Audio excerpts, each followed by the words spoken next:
What's up, guys? My name is Gabe, and welcome to the 2023 Prediction Special. We are a mere 8 days out from kickoff at the Coliseum. This last week is going to take forever to get through, but hopefully this channel will be able to help you guys get through this home stretch. Now, I have been teasing a big announcement. That's coming on Monday.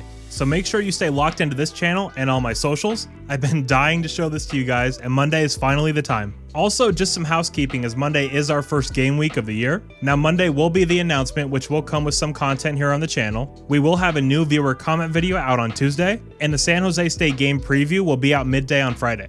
Alright, so thank you so much for being here today, and let's dive into this. I'll be giving my entire predictions for the 2023-24 season, including USC's regular season record, the opponent in the Pac-12 title game, and I'm also going to do an NFL-style award system by predicting who will be the team's MVP, offensive and defensive player of the year, as well as rookie, or in this case, freshman of the year. And guys, I want you to play along too. Make sure to leave me your picks down in the comments and we'll go over a few of them in the next viewer comment video. Alright, but let's start this off here with a game-by-game prediction. So first off, we have San Jose State. This one's going to get ugly real fast. The talent discrepancy is far too large here. And SC is going to be playing real pissed off based on how last year ended. So sorry, San Jose State. I've got SC dropping 60, maybe 70 in this one. Next up in week 1, we have the Nevada Wolfpack. Former Colorado quarterback Brendan Lewis looks to be the starter there. On this channel, I said that Lewis was one of the worst Power 5 quarterbacks I have ever seen. So assuming he'll be the starter, I don't think this one will be very close. I have SC dropping 60 to 70 on them as well. Next up is Stanford in the Coliseum. This Stanford team is going to be rough. Things can get weird from time to time up on the farm, but with this game being at the Coliseum, I have SC crushing Stanford, scoring at least in the 50s, with hopefully no second half letdown this time around. After a week 3 bye week, thanks a lot Pac-12, you incompetent morons. God, I'm glad we're done with this stupid conference. But then we head to Tempe to play the New Look Sun Devils. This is an interesting one. That's always a weird place to play for SC. I'm also a big fan of Kenny Dillingham, as quirky as he may be. So I do think this one will be close, maybe even tied at halftime. But in the second half, USC will completely overwhelm them and win by 3 or more scores. So that has SC at 4-0 heading to Boulder to take on Coach Prime and the cringe fest that is Colorado football. That stadium will be loud, it'll be intense and highly competitive for about 10 minutes. Colorado won't be able to stay with us for long. Their 2 starting corners are each under 170 pounds. Brendan Rice and Deuce Robinson are going to eat them alive. And just wait until Marshawn Lloyd is one-on-one on the outside with Travis Hunter. Good night. I obviously have SC winning and dropping 50, maybe 60 plus. USC then returns back to the Coliseum to face Jedd Fisch and the Arizona Wildcats. This one's going to be tricky. That's a team a lot of people aren't talking about right now, and the key thing here is look where it comes on the schedule. Right before SC takes that big trip to South Bend. It's totally trap game territory, and man, talking about improvements, they got some dudes on the defensive side of the ball this year. We know the wideouts are big time, so I have this as a close game until the mid-4th quarter, where SC starts to slowly pull away. I could totally see this one being 31-21 or 38-31, something like that. And next up is where we find out what this team is made of. SC makes the aforementioned trip out to South Bend to take on the Fighting Irish of Notre Dame. Notre Dame is very much improved from last year. They went from one of the most limited quarterbacks in the country in Drew Pine to what is, in my opinion, a top 5 quarterback in all of college football and Wake Forest transfer Sam Hartman. This one's going to be a fistfight. I think this could be an all-timer in this series. I could totally see this game coming down to who has the ball last. I do have USC coming out on top here. At the end of the day, I think the coaching and quarterback advantage will push USC over the top to take this one, but this game will be a fight from the first kickoff until the final whistle, no doubt about that. So at 7-0, USC returns home to face Utah in the Collie. As worn down as our team may be here, I don't think Caleb Williams will allow this team to do anything but roll this Utah team. I have USC winning big here, by at least 24 points. So at 8-0, SC heads up to Berkeley.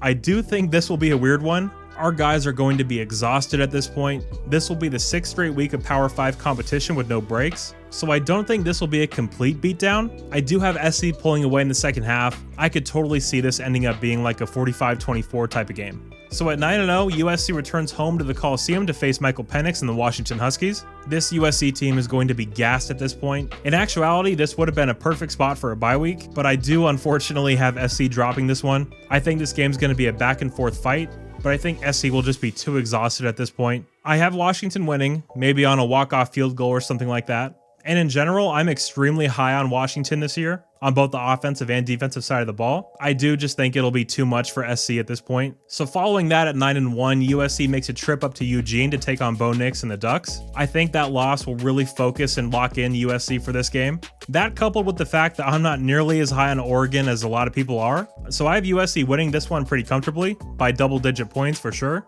So at 10-1, USC finishes the regular season against UCLA at home.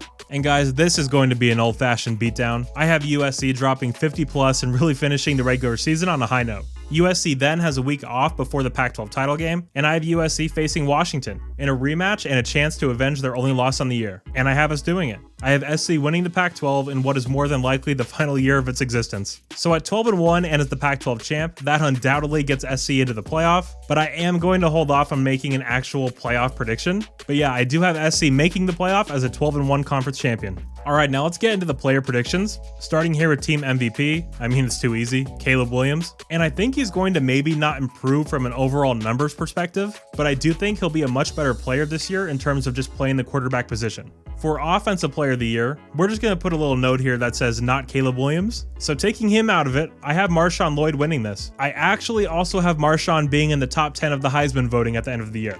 So I think he's going to be uber productive in this offense. We don't predict injuries on this channel, so I'm assuming he stays healthy for the entire year. And if that happens, he's going to have an incredible year, both in the run game and pass game. Now on the defensive side of the ball, I have Mason Cobb. I said it on Twitter the other day, but I think at the end of the year, when we look around and ask ourselves who the most important addition of the entire offseason was, I think the majority of SC fans will say it was Mason Cobb, from both a leadership and production standpoint. He's going to be a real game changer for this SC defense. He'll get a shit ton of tackles, he'll get a few sacks, he'll get a few picks. But he's going to have a moment this year, very similar to Michael Hutchings' moment in that 17 Rose Bowl when he tackled Saquon Barkley for a loss. Mason's going to have a memorable play that gets talked about for a long time. I can just feel it. Alright, now let's talk about the young guys. My offensive freshman of the year, again, this is very easy, but Zach Branch. Barring something unforeseen, I just don't see any way Zach doesn't dominate his competition this year. He's too fast, too twitchy, too strong, and his hands are too solid. His highlight reel is going to be insane come season's end. But this is where it gets interesting because my prediction for Defensive Freshman of the Year has actually changed 4 times in the writing of this video. I'm incredibly high on Christian Pierce. I think he's going to make some huge plays for us back there in the secondary. Braylon Shelby and Sam Green could take this as well, but I have to give it to Tackett Curtis. His stock has been absolutely soaring as of late, and with the injury to Shane Lee mixed with Eric Gentry likely not being 100% by next Saturday, I think Tackett's going to start alongside Mason Cobb, and I think he's going to make it impossible to take him off the field. I mean, people are talking about his performance in fall camp in a very similar way that they did about Sam Darnold. So I'm fascinated to see the kind of year Tackett has. I think he's going to be a household name by the end of this season. So yeah, guys, those are all my predictions. Again, I would love to hear from you down below. Make sure to let me know USC's record and then give me all of your player predictions as well. But guys, that will do it for me today. If you did happen to enjoy this video, please do leave a like and subscribe to the channel if you haven't already. And if you do want to help support the channel in an even bigger way, you can do so over on my Patreon for only $1 a month. Shout out to Kosher Bacon, who just became our newest gold tier patron. So thank you so much for all your support. You're all awesome, and as always, take care and fight on.